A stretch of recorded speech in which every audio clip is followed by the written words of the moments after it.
आकाशवाणीचं हे अकोला केंद्र आहे. FM 102.4 मेगाहर्ट्झवर 7:30 झालेले आहेत. प्रसारित करीत आहोत शेतकरी बांधवांसाठी कार्यक्रम किसानवाणी.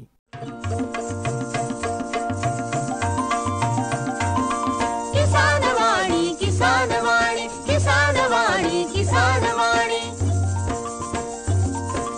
हिरव्या स्वप्नांची साध्यवाणी प्रगत युगाची वेधवाणी कृषी तंत्राची ही मंत्रवाणी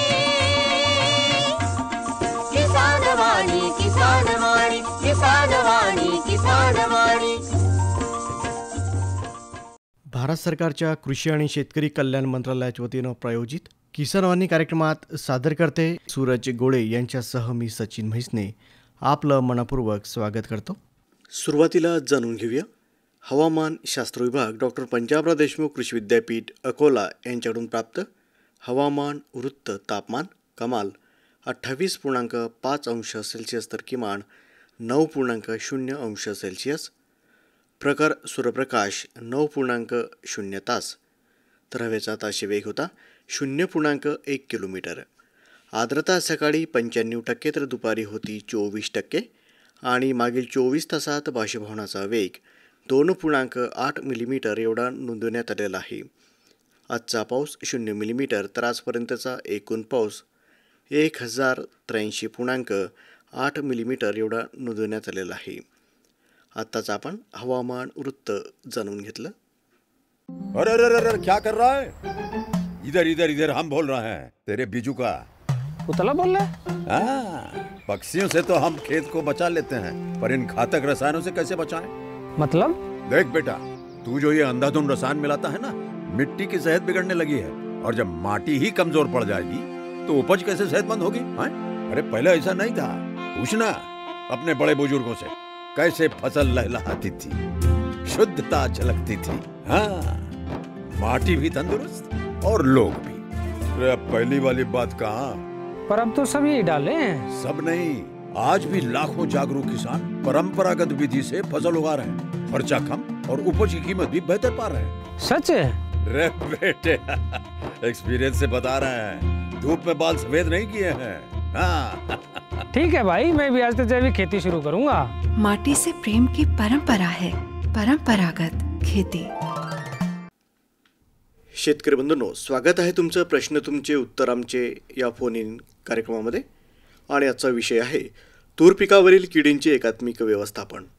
आणि तुमच्या प्रश्नांना उत्तर देण्यासाठी आमच्या स्टुडिओमध्ये आमंत्रित तज्ज्ञ आहेत डॉक्टर प्रज्ञा कदम इंगळे, प्राध्यापक कीटकशास्त्रज्ञ कडधान्य संशोधन विभाग डॉक्टर पंजाबराव देशमुख कृषी विद्यापीठ अकोला ह्या मॅडम आलेल्या आहेत. तर मॅडम नमस्कार. नमस्कार. यावर्षी जो पावसाळा झाला आपल्या खरीपमध्ये तर त्याचं अतोनात नुकसान आपल्या शेतकऱ्यांचं झालेलं आहे. त्याच्यामध्ये मग सोयाबीन असेल, कपाशी असेल, असे बरेचसे पीक आपल्याला सांगता येतील की जे आपल्या शेतकऱ्यांच्या हातामधून निघून गेलेली आहेत. आणि आता शेतकऱ्यांचा जो सर्व दारोमदार आहे तो एकतर रब्बी पिकांवर आणि सोयाबीनमध्ये तूर होती, त्या तूर पिकावर सध्या आपल्या शेतकऱ्यांची सर्व आशा बाळगून आहेत या पिकाकडे. तूर पिकावरील किडींची एकात्मिक व्यवस्थापन हाच आपल्या या फोन इन कार्यक्रमाचा विषय आहे. तर मॅडम, एकात्मिक व्यवस्थापन म्हणजे नेमकं काय? एकात्मिक व्यवस्थापन म्हणजे काय? आता बघा, शेतकरी काय करतात की अळ्या किंवा कुठली पण कीड तुरीवर दिसली की लगेच रासायनिक कीटकनाशकांकडे वळतात. तर एकात्मिक कीड व्यवस्थापन म्हणजे सुरुवातीपासून ठरवतो की कुठलं पीक घ्यायचं आहे तेव्हापासून त्यांनी ह्या किडींचं व्यवस्थापन डोक्यात घेतलं पाहिजे. असं वाण निवडायचं की जे ह्या किडींना कमी बळी पडतं. त्याच्यानंतर उन्हाळ्यात शेतकऱ्यांनी खोल नांगरणी करावी जेणेकरून की जे काही किडींचे अवशेष आहे, काही कोश असतात, काही ॲडल्ट्स असतात, तर ते जमिनीच्या वर येतात आणि मग भर उन्हाळ्यात मेमध्ये समजा खोल नांगरणी केली तर मग त्या अतिउष्णतेमुळे हे जे काही अवशेष आहेत किडींचे तर ते नष्ट होतात. त्याच्यानंतर जेव्हा पेरणी करतो शेतकरी, आपलं शेत म्हणजे धुरा असो, बांध असो, बांधावर जे काही तण आहेत ते त्यांनी नष्ट केले पाहिजे. त्याचं कारण असं की सुरुवातीला आपण जेव्हा पेरणी करतो त्याच्यापेक्षा जास्त लवकर तण वाढतं. तर जेव्हा ही कीड असते तेव्हा ती सुरुवातीची पिढीही त्या तणावर पूर्ण पिढी कंप्लीट करते आणि जेव्हा मग आपलं पीक बहरतं तेव्हा त्या तणावरून मग ही कीड आपल्या पिकावर येते. एक उद्दिष्ट आहे की शेत हे तणविरहित ठेवावं. त्याच्यानंतर तूर जेव्हा फुलोऱ्यामध्ये यायला लागते तेव्हा शेतकऱ्यांनी आपले पिवळे चिकट सापळे, निळे चिकट सापळे आणि फेरोमोन ट्रॅप्स ज्याला आपण म्हणतो की कामगंध सापळे शेतकऱ्यांनी लावायला पाहिजे. त्याच्यात हेलिल्युअर नावाचं ल्युअर लावायला पाहिजे, जे शेंगा पोखरणाऱ्या अळीसाठी असतं, ज्याला इंग्लिशमध्ये हेलिकोअर पार्मी जे म्हणतो आपण. त्यांनी काय होईल की जे काही नर पतंग आहे तर त्या ल्युअरमुळे तिकडे अट्रॅक्ट होतील आणि मग त्याच्यात पडून मग शेतकऱ्यांनी ते नष्ट केले, किडीची पुढची पिढीही तिथे नष्ट होईल. तर मॅडम, साहजिकच आहे की एकात्मिक व्यवस्थापनामध्ये आपल्याला पूर्ण वर्षाचा विचार त्याच्यामध्ये करावा लागतो की जेणेकरून आपल्या जमिनीचं नांगरटीपासून तर आपलं पीक घरी येईपर्यंत याच्यामध्ये जेवढे काही कामं केले जातात ते एकात्मिक व्यवस्थापनामध्ये आपण याच्यामध्ये आपण धरू शकतो. तर मॅडम, तूर पिकांवर खूप मोठ्या प्रमाणात किडे येतात आणि जो सध्या यावर्षी पावसाळा झालेला आहे आणि जे एक ढगाळ वातावरण आहे त्यामुळे आपल्या शेतकऱ्यांनी खूप काळजी सध्या आपल्या या पिकांमध्ये घ्यायला पाहिजे. तूर पिकावर साधारणतः कोणकोणते किडे येतात आणि त्याचं व्यवस्थापन आपल्या शेतकऱ्यांनी मग कशा पद्धतीने करायला पाहिजे? तुरीवर जवळपास 100 ते 150 किडीचं रिपोर्टिंग झालेलं आहे, परंतु महत्त्वाच्या किडींमध्ये आपल्या ह्या शेंगा पोखरणाऱ्या अळ्याच येतात. त्याच्यात पहिली येते की तुरीवरील शेंगा पोखरणारी अळी, ज्याला आपण हरभऱ्यावरील घाटे अळी म्हणतो. त्याच्यानंतर कापसावर देखील ही अळी येते, ज्याला आपण बोंड अळी म्हणतो. तर ही एक बहुभक्षीय कीड आहे आणि वेगवेगळ्या पिकांवर ही येते, ज्याला इंग्लिशमध्ये हेलिकोअर पार्मिजेरा म्हणतो. कीड जेव्हा फुलोरा सुरू होतो तुरीला तेव्हापासून तर तूर काढेपर्यंत हिचा प्रादुर्भाव मुख्यतः आढळून येतो. दुसरी आहे पिसारी पतंग, ज्याला प्ल्यूम मॉथ म्हणतात. तर ही देखील हेलिकोअर पार्मिजेरा सारखीच असते. ही कळ्या, फुलं आणि शेंगांना छिद्र करून आतील दाणे खाते. आणि तिसरी परंतु अतिशय महत्त्वाची आहे ती म्हणतात शेंगमाशी, ज्याला पॉडफ्लाय म्हणतो. ही मात्र फुलं खात नाही. जेव्हा शेंगा भरायला लागते तेव्हा हिचा प्रादुर्भाव दिसतो आणि ही अतिशय बारीक कीड असल्यामुळे शेतकऱ्यांना मोस्टली ती दिसत नाही. ती आतमध्ये जाऊन जे दाणे आहे त्याच्या आतमधल्या दाण्यांना खाते आणि आतमध्ये गॅलरी तयार करते आणि अतिशय बारीक छिद्र करते. परिणामतः त्या शेंगांचं वजन कमी भरतं आणि खूप मोठा लॉस हा शेंगमाशीमुळे होतो. तर अशा ह्या महत्त्वाच्या 3च किडी आहे. याचं व्यवस्थापन केलं तर नक्कीच शेतकऱ्यांना फायद्याचं ठरेल. आकाशवाणी अकोला आणि एक कार्यक्रम आहे प्रश्न तुमचे उत्तर आमचे, हा कार्यक्रम आहे आणि विषय आहे तूर पिकावरील किडींचे एकात्मिक व्यवस्थापन. हाच आपल्या या फोन इन कार्यक्रमाचा विषय आहे. तर त्याआधी तुमचं नाव सांगा द्या मला. सर, मी नीरा पिंजर इथून नंदकिशोर गिलविले बोलतो. तुमचा कोणता प्रश्न आहे तो विचारा आता. सर, माझी तूर आहे. आता तुरीची सध्या फुल आणि कडी अवस्था आहे. अच्छा. फुलगळ होत आहे समजा, तर त्याच्यावर काय उपाय करावा? फुलगळ होत आहे. डॉक्टर प्रज्ञा कदम मॅडम आहेत, तर ते तुमच्याशी आता बोलतायत. नमस्कार शेतकरी बंधू. नमस्कार. आपली फुलगळ होते म्हणजे किती प्रमाणात फुलगळ आहे? तरी 20% फुलगळ होत आहे समजा. किती? 20% जवळपास. तर एक मला सांगू इच्छिते की बघा, नैसर्गिक फुलगळ ही तुरीची असतेच, तुम्हाला कल्पनाच असेल. तर तुरीला कसे 6 ते 7 बहार लागतात, त्याच्यापैकी आपण लक्षात घ्यायला पाहिजे. समजा 100 फुलं असतील तर त्याचं शेंगांमध्ये हे 25 ते 30% रूपांतर शेंगांमध्ये होतं आणि बाकीचा जो फुलोरा आहे तो खाली पडतो. असं प्रमाण असेल तर मग घाबरण्याची काही गरज नाही, कारण की तो फुलोरा गळल्यावर दुसरा फुलोरा तुमच्या याला येणारच आहे. 20% फुलगळ आहे जवळपास समजा, आणि सध्या कळी अवस्था आहे आणि कुठं कळे धरल्या म्हणजे शेंगा धरल्या कुठं समजा. मी एक काम करा, एक प्लॅनोफिक्स म्हणून येतं, प्लॅनोफिक्समध्ये येतं. तर हे तुरीच्या फुलोऱ्याच्या वेळेस आपण प्लॅनोफिक्स सांगतो, परंतु एक काळजी मात्र घ्यायची आहे. तर प्लॅनोफ्लिक्सचं जे प्रमाण आहे ते फक्त 2.5 ते 3 ml 10 लिटरसाठी घ्यायचं आहे. लिहून घ्या तुम्ही, 2.5 ते 3 ml. 3 mlच्या वर घ्यायचं नाही 10 लिटर पाण्यासाठी. आणि ते व्यवस्थित ढवळून मग तुम्ही याचा फवारा घेतला तर तुमचं जे म्हणणं आहे की 20%पेक्षा जास्त फुलगळ आहे तर याचा नक्कीच तुम्हाला उपयोग होईल. हो का? पण जास्त प्रमाणात घ्यायचं नाही, त्याचे नंतर दुष्परिणाम होतात. मग तुमची जमीन कशी आहे? जमीन आमची मध्यम आहे समजा, काळी आहे. बरं. हा, काळी चुनखडीची आहे थोडीफार. बरं, पाणी द्यावं मॅडम त्याला? फुलगळ थांबेल का पाणी दिलं? पाण्याने तर नाही सांगता येणार, कारण ऑलरेडी जमिनीत ओलावा असेलच ना, पाऊस सतत सुरूच आहे तर ओलावा असेलच पाण्यात. दुपारी सोकलर वाटते समजा. तू कुठं स्प्रिंकलर आहे का? स्प्रिंकलरनी देता का? हा, स्प्रिंकलर आहे थोडे. मग चालेल थोडंसं पाणी दिलं तर. हो का? हो. फरक पडेल? हो, पडेल. मग धन्यवाद. ओके. धन्यवाद. धन्यवाद. हा नमस्कार, अकोला आकाशवाणी ना. आकाशवाणी अकोला आणि स्वागत आहे तुमचं. प्रश्न तुमचे उत्तर आमचे या फोन इन कार्यक्रमामध्ये. तुमचं नाव सांगा आधी आम्हाला. अदिती शिंदे, गाव कुठलं आहे आपलं? पुसद. पुसदला. अच्छा. तर आजचा जो आपला विषय आहे फोन इन कार्यक्रमाचा, तर तो आहे तूर पिकावरील किडींचे एकात्मिक व्यवस्थापन. हा आजचा आपल्या फोन इन कार्यक्रमाचा विषय आहे.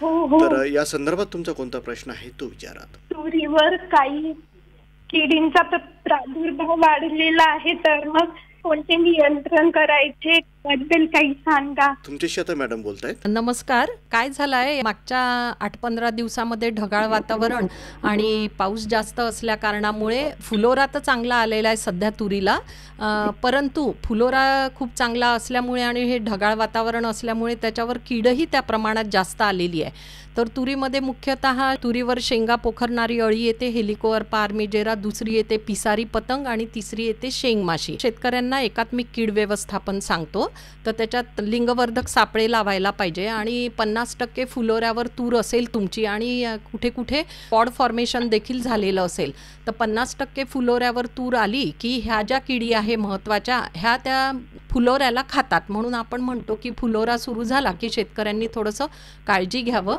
आणि आपण नैसर्गिक शेती करू इच्छित असाल तर एक 5% निंबोळी अर्काचा आपण फवारा घ्यावा, जेणेकरून निंबोळी अर्क फवारल्यामुळे ही जी कीड आहे, किडीचे जे मादी असतात अंडी घालायला येतात, तर ते या झाडापासून परावृत्त होतात.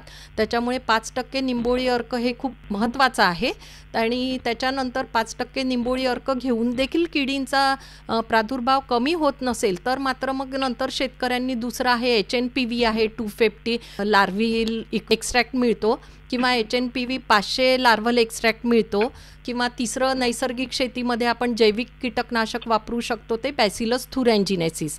तर बॅसिलस थुरॅन्जिनेसिस हे मार्केटमध्ये डायपेल किंवा हॉल्ट नावाने मिळतं, तर 1 किलो एका हेक्टरसाठी वापरावं. त्याच्यानंतर देखील तुमची अळी कमी होत नसेल, म्हणजे आर्थिक नुकसानीची पातळी समजा अळीनी गाठली असेल, तर मात्र तुम्हाला रासायनिक कीटकनाशकाचा वापर करावाच लागेल. तर तुम्हाला रासायनिक कीटकनाशकामध्ये इन्सेक्टिसाईड येतात, त्याच्यात तुम्ही घेऊ शकता फ्लूबेंडामाइड 39.35 SC 2 मिली घ्यायचं आहे 1 लिटरसाठी आणि 15 दिवसांनी मग तुम्हाला दुसरं इन्सेक्टिसाईड घ्यायचं आहे. त्याच्यात तुम्ही घेऊ शकता लॅम्बडासायलोथ्रिन नावाचं एक इन्सेक्टिसाईड आहे, तर ते 10 ml 10 लिटरसाठी घेऊ शकता, जेणेकरून ह्या तिन्ही प्रकारच्या अळ्यांचा प्रादुर्भाव तुमच्या तुरीवर कमी येईल. धन्यवाद मॅडम. हे फवारल्यानंतर कमी होईल ना? हो बिलकुल. मी सांगितलं त्याप्रमाणे केलं तुम्ही बरोबर फवारे घेतले तर नक्कीच तुमची कीड कमी होईल. 15 दिवसांनी पुन्हा रिपीट करायचा. हो समजलं मॅडम. ओके. सर्वात एक महत्त्वाचा किंवा एका कळीचा मुद्दा आहे, तर तो म्हणजे शेतकरी कीड दिसल्यानंतरच फवारणी करतात. हो.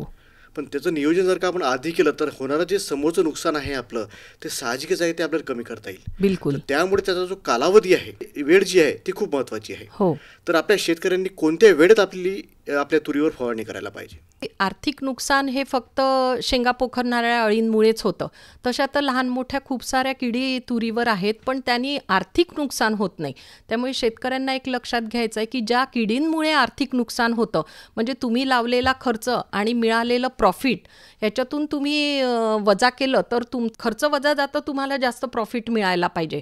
तर अशा ह्या किडी आहेत की ज्यांनी तुमचं आर्थिक नुकसान होतं, तर ते आर्थिक नुकसान होऊ नये म्हणून शेतकऱ्यांनी जेव्हा तुरीला फुलं यायला लागतात तेव्हा त्याच्यावर अळ्या आहेत की नाही हे बघण्यासाठी शेतकऱ्यांनी पहिले आपल्या शेतात जाऊन त्या तुरीचं निरीक्षण केलं पाहिजे. निरीक्षण म्हणजे काय, 8 ते 10 तुरीची झाडं निवडा, कुठली पण 4 कोपऱ्यातली किंवा मधातली, आणि त्याच्यात व्यवस्थित निरीक्षण करा. जेव्हा फुलं आणि कळ्या लागायला लागतात तेव्हा त्याच्यावर अळी आहे किंवा अंडी आहेत हे शेतकऱ्यांनी बघितलं पाहिजे.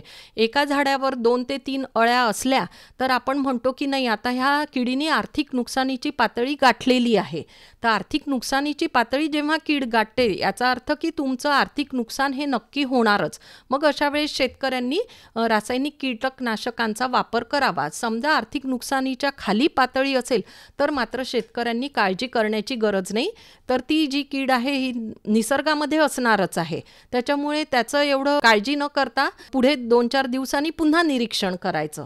तर निरीक्षण करणं हे फार गरजेचं आहे. निरीक्षण करूनच शेतकऱ्यांनी ठरवायचं आहे की आपल्याला केमिकल इन्सेक्टिसाइडचा वापर करायचा आहे की नाही करायचा आहे. जे आपले जुने लोक होऊन गेलेत त्यांची एक म्हण आहे किंवा ते बरेचसे आपल्याला सांगतात की जेव्हा अमावस्या होते त्याच्या 2 दिवस आधी किंवा 3ऱ्या दिवशी तुम्ही फवारणी करायलाच पाहिजे. तर याचा काय उद्देश असू शकतो? अमावस्येला खूप जास्त काळी रात्र जे म्हणतो ना आपण, आणि हे जे कीटक आहे तर यांची जी मादी आहे तर अंधाऱ्या रात्री यांचं मिलन होतं आणि मग ही जी मादी आहे ही मादी आपली अंडी अंधाऱ्या रात्रीच, कारण ते नॉक्टर्नल इन हॅबिट असतात, म्हणजे निशाचर असतात. ते निशाचर असल्यामुळे समजा तुम्ही लाईट्स लावले तर मग ते तिथे येणार नाही. निशाचर असल्यामुळे त्यांना अंधार जास्त आवडतो, म्हणून मग अमावस्येच्या वेळेस खूप जास्त डार्क अंधार असतो, म्हणून मग हे अंडी आपले तिथे घालतात. त्याच्यामुळे असा समज आहेच की अमावस्या असलं की मग ही मादी अंडे घालणार आणि नॅचरलीच अंडी घातल्यावरून अंडी घातल्यानंतर त्यातून बारीक बारीक अळ्या ह्या बाहेर निघणारच. अंड्यातून अळ्या निघाल्यावर ते तुमच्या पिकाला नुकसान करणारच, म्हणून तो पण एक भाग आहे. म्हणून शेतकऱ्यांनी थोडंसं निरीक्षण केल्यानंतर मग आपलं डिसिजन घ्यावं. आपल्या शेतकऱ्यांचा सर्वात मोठा जो खर्च होतो तो साहजिकच आहे की कीटकनाशक किंवा खतांवर सर्वात जास्त खर्च होतो. जेव्हा आपण फवारणी करतो तर साहजिकच आहे की आपले जे एक औषधे असतील तर त्याच्यामध्ये पण एक लिमिट दिलेली आहे, त्याच्यामध्ये कलर दिलेले आहेत की कोणतं औषध तुम्ही वापरायला पाहिजे म्हणून. कृषी केंद्रामध्ये जातो आणि तो जे सांगेल ते औषध घेऊन तो फवारतो. तर साहजिकच आहे की त्याचे 2 पैसे नेहमीच शिल्लक जातात. याच्यामध्ये शेतावरती कोणती कीड आलेली आहे त्याला जर का त्याला समजली किंवा त्याला जर का ती माहिती असली आणि तेवढंच औषध जर का त्यांनी फवारलं तर साहजिकच आहे की त्याचा पैसा पण वाचेल, वेळ पण वाचेल. बिलकुल. त्यासाठी शेतकऱ्यांना ह्या ज्या महत्त्वाच्या किडी आहेत त्यांची ओळख करून घेणं खूप महत्त्वाचं आहे. कारण निसर्गामध्ये जशा ह्या किडी आहे ह्या आपल्या तुरीला नुकसानकारक आहेत, तसेच काही मित्र कीटक निसर्गामध्ये असतात. तर शेतकऱ्यांच्या लक्षात आलं नाही की ही मित्र कीट आहे की ही शत्रू कीट आहे. तर कधी कधी मित्र किटीवर पण शेतकरी इन्सेक्टिसाइडचा स्प्रे घेतात, कारण की अज्ञान असतं, त्यांना माहीत नसतं की ही जी निसर्गामध्ये आपल्याला हे जे काही किडे दिसतात आहेत तर हे आपले मित्र कीटक आहे. मित्र कीटक म्हणजे जे शत्रू ह्या अळ्या असतात त्यांना ते खाणारे असतात. त्याच्यामुळे कुठल्याही किडीची किंवा कुठल्याही कीटकाची ओळख असणं खूप गरजेचं आहे. म्हणून शेतकरी बंधूंनी तुरीवर येणाऱ्या ह्या ज्या मुख्य किडी आहे ह्या पहिले समजून घेतल्या पाहिजे की कशा दिसतात, कशा करतात, कशा खातात ह्या आणि कुठे कुठे राहतात, कशा यांचं चक्र कसं आहे, ह्या कोशामध्ये मातीत जातात, कुठे जातात, हे थोडंसं शेतकऱ्यांनी समजून घेतलं तर त्यांना हे सोपं जाईल की आता ही कीड आलेली आहे आणि याच्यावर मग शेतकरी बंधूंनी ती कीड कोणती आहे ही ओळखल्यानंतर CIB क्लेममध्ये जे काही रेकमेंडेड इन्सेक्टिसाइड आहे, राष्ट्रीय पातळीवर जे रेकमेंडेड इन्सेक्टिसाइड आहेत तर त्याचाच वापर शेतकऱ्यांनी करावा आणि त्याच्यामध्ये देखील जेवढी मात्रा दिलेली आहे त्या इन्सेक्टिसाइडची तेवढीच शेतकऱ्यांनी वापरावी. अन्यथा शेतकरी काय करतात की 10 ml 10 लिटरसाठी असेल तर ते 20 ml 25 ml घेतात, मात्रा वाढवतात. त्यामुळे काय होतं की ती काही दिवस तरी ती कीड मरते, परंतु मग त्याच्यात रेजिस्टन्स डेव्हलप होतं आणि मग तुम्ही कितीही औषध टाकलं तरी ती कीड मरत नाही.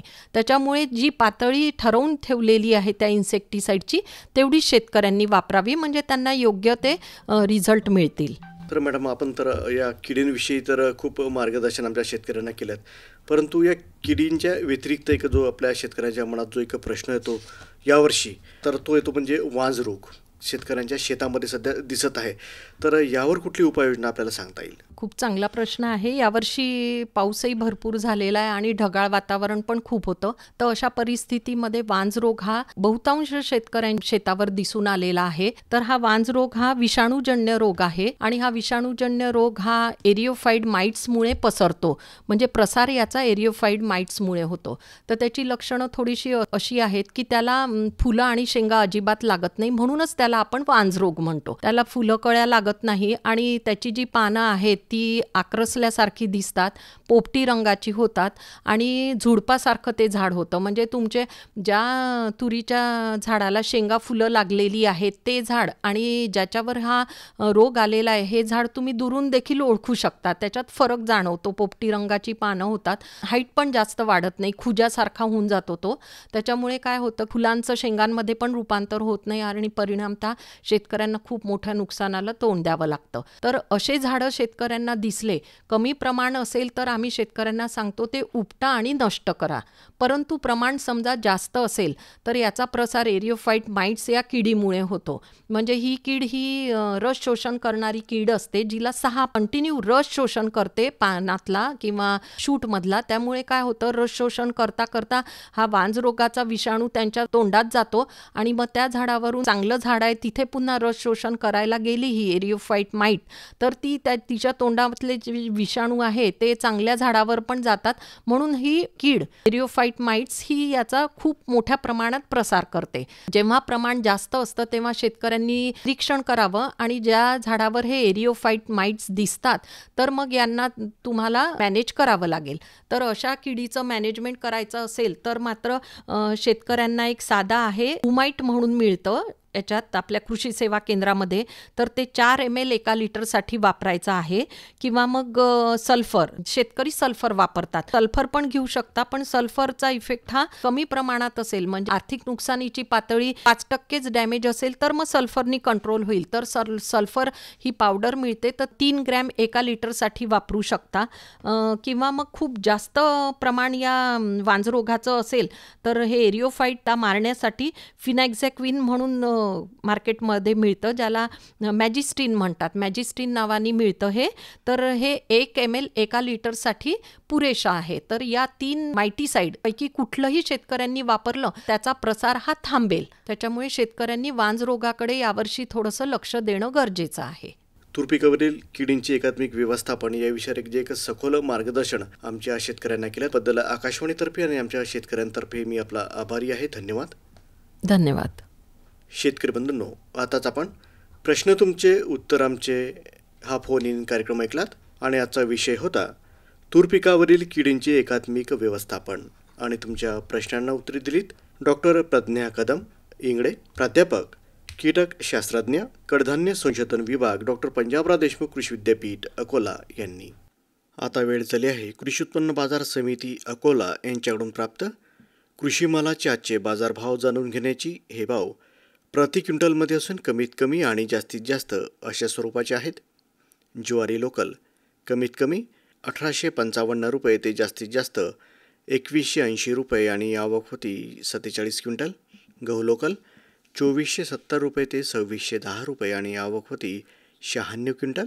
मूग 4500 रुपये ते 4500 रुपयेच आणि आवक होती 3 क्विंटल. तूर 6000 रुपये ते 7075 रुपये आणि आवक होती 756 क्विंटल. हरभरा 5000 रुपये ते 5785 रुपये, आवक होती 336 क्विंटल. हरभरा पांढरा 4455 रुपये ते 4455 रुपयेच आणि आवक होती 52 क्विंटल. तीळ 8800 रुपये ते 9050 रुपये आणि आवक होती 3 क्विंटल. वाटाणा 2225 रुपये ते 2225 रुपयेच आणि आवक होती 23 क्विंटल. सोयाबीन 4000 रुपये ते 4795 रुपये आणि आवक होती 4665 क्विंटल. सोयाबीन सीड्स 5000 रुपये ते 6505 रुपये आणि आवक होती 431 क्विंटल. आताच आपण कृषी मालाचे आजचे बाजारभाव जाणून घेतलेत. सर्वोत्कृष्ट शेतकऱ्याचा पुरस्कार मिळाला आहे हरीला. हरी आता आपल्या सर्वांना सांगतील आपल्या यशाचं रहस्य. माझ्या शेतकरी बंधू आणि भगिनींनो, आपणही आपल्या शेतात चांगलं पीक घेऊ शकता. ते कसं? बस जेव्हा काही समस्या असेल तेव्हा लगेच लावा हा नंबर 1800-180-1551. हा कोणाचा नंबर आहे भाऊ? शेतकरी कॉल सेंटरचा, जिथे तज्ञ आपल्याला शेतीच्या समस्येवर तोडगा सांगतील लगेच. आओ भाऊ, तज्ञ सारा वेळ थोडाच मिळणार आहे. नक्की मिळेल हो भाऊ, वर्षाचे 365 दिवस मिळेल, ते देखील सकाळी 6 ते रात्री 10 वाजेपर्यंत. पण भाऊ, जास्त वेळ बोलू तर पैसे खूप लागतील. अजिबात पैसे नाहीत. मोबाईलनं किंवा दुसऱ्या फोननं शेतकरी कॉल सेंटरला मोफत कॉल करा. सल्ल्याचेही पैसे नाहीत. 16 आणि खरं. शेतकरी बंधूंनो, शेतीच्या समस्यांवर आपल्या भाषेत लगेच उपाय मिळवण्यासाठी भारतात कोणत्याही फोननं राष्ट्रीय हेल्पलाईन नंबर 1800-180-1551 वर मोफत संपर्क साधा. शेतकऱ्यांचा मित्र शेतकरी कॉल सेंटर. शेतकरी बंधूंनो, कृषीवाणीमध्ये ओवा लागवड तंत्रज्ञान याविषयीची ही माहिती आणि ही प्राप्त झाली आहे डॉक्टर पंजाबराव देशमुख कृषी विद्यापीठ अकोला यांच्याकडून. शेतकरी बंधूंनो, ओवा या पिकासाठी हलकी ते मध्यम प्रकारची जमीन या पिकासाठी निवडावी. खारपान पट्ट्यातील जमीनसुद्धा उत्तम आढळून आलेली आहे. लागवडीची वेळ ऑक्टोबर महिन्याच्या शेवटचा आठवडा ते नोव्हेंबर महिन्याचा पहिला आठवडा या ओवा पिकासाठी उपयुक्त आहे. लागवडीची पद्धत: लागवड करताना 2 ओळीतील अंतर 60 सेंटीमीटर ते 75 सेंटीमीटर आणि टोकन पद्धतीने सरी वरंब्यावर 45 बाय 30 सेंटीमीटर अंतरावर लागवड करावी. पेरणी पद्धतीने 4 ते 5 किलो आणि सरी वरंबा पद्धतीने 3 ते 4 किलो. ओवा बियाणे अत्यंत बारीक आणि वजनाने हलके असल्यामुळे लागवडीपूर्वी जमीन भुसभुशीत असणे अत्यंत गरजेचे आहे. उभी नांगरट करून ढेकले फोडून घ्यावीत. आडवी आणि उभी वखरणी करून हेक्टरी 20 ते 30 गाड्या चांगले कुजलेले शेणखत टाकावेत. सुधारित जाती: AA01-19, RA1-80, AA09-61 आणि GA01 या जातींची लागवड आपण करू शकता. लागवडीपूर्वी जमिनीत ओलावा असणे अत्यंत गरजेचे आहे. तिफन किंवा ट्रॅक्टरच्या साहाय्याने लागवड करता येते. बियाणे जमिनीत 2.5 सेंटीमीटरपेक्षा जास्त खोल पडणार नाही याची काळजी घ्यावी. सरी वरंबा पद्धतीने लागवड करताना वरंब्याच्या मधोमध बियाणे टोकावे. बियाण्याचे आकारमान लहान आणि वजनाने हलके असल्यामुळे शक्यतो गोवरीचा कोरडा बुगदा किंवा लाकडाचा भुसा किंवा बारीक रेती 1:1 या प्रमाणात मिसळून याची पेरणी करावी. लागवडीपूर्वी बियाण्यास 2.5 ते 3 ग्रॅम कार्बनडायझिम प्रति किलो बियाण्यास चोळावे. अधिक उत्पादनाकरिता जमिनीच्या मजदुराप्रमाणे 4 ते 5 पाण्याच्या पाळ्या द्याव्यात. मात्र फुलोरा अवस्थेत पाण्याची पाळी दिल्यास उत्पादनात भरीव वाढ होते. ओवा पीक बियाणे पेरणीपासून 140 ते 150 दिवसात काढणीसाठी तयार होते. झाडाचा आणि फुले यांचा रंग पिवळसर पडण्यास सुरुवात झाल्यावर बुडापासून कापून घ्यावी. काढणीनंतर पिकास सावलीत 8 ते 10 दिवस वाळवावे आणि नंतर थ्रेशरच्या साहाय्याने किंवा काठीने ती बदडून बी वेगळे करावे. ओवा पिकापासून व्यवस्थापनात हेक्टरी 12 ते 14 क्विंटल उत्पन्न मिळू शकते, परंतु कोरडवाहू परिस्थितीत 10 ते 12 क्विंटल हेक्टरी उत्पादन आपल्याला हमखास मिळू शकते. आताच आपण कृषीवाणीमध्ये ओवा लागवड तंत्रज्ञान याविषयीची ही माहिती जाणून घेतली. शेतकरी बंधूंनो, आता ऐकूया निवेदन. भारतीय कापूस महामंडळ मर्यादित CCI यांच्याकडून प्राप्त निवेदन.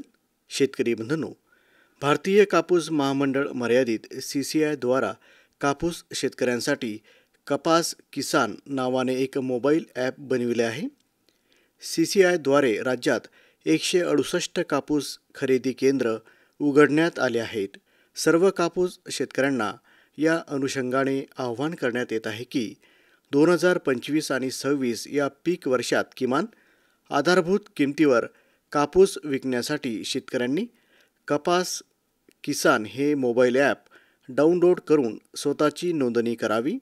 या ॲपमध्ये शेतकऱ्यांचा फोटो, शेतकऱ्यांचा आधार कार्ड आणि त्यांच्या शेतजमिनीची पीक लागवडीची नोंद असलेला अद्ययावत ऑनलाईन सातबारा ॲपमध्ये अपलोड करून स्वनोंदणी दिनांक 31 डिसेंबर 2025 पूर्वी पूर्ण करावी.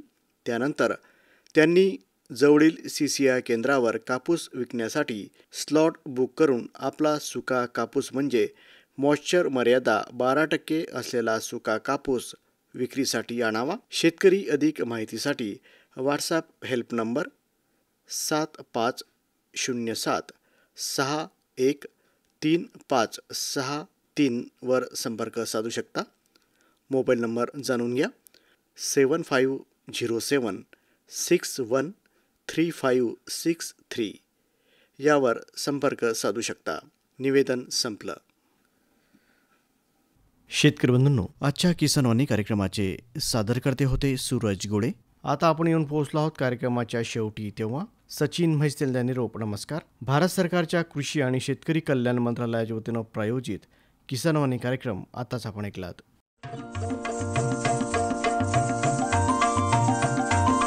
किसानवाणी किसानवाणी किसानवाणी किसानवाणी हिरव्या स्वप्नांची साध्यवाणी प्रगत योगाची वेधवाणी कृषी तंत्राची ही मंत्रवाणी किसान वाणी किसान वाणी किसान वाणी किसान वाणी. आताच आपण शेतकरी बांधवांसाठीचा कार्यक्रम किसान वाणी ऐकलात.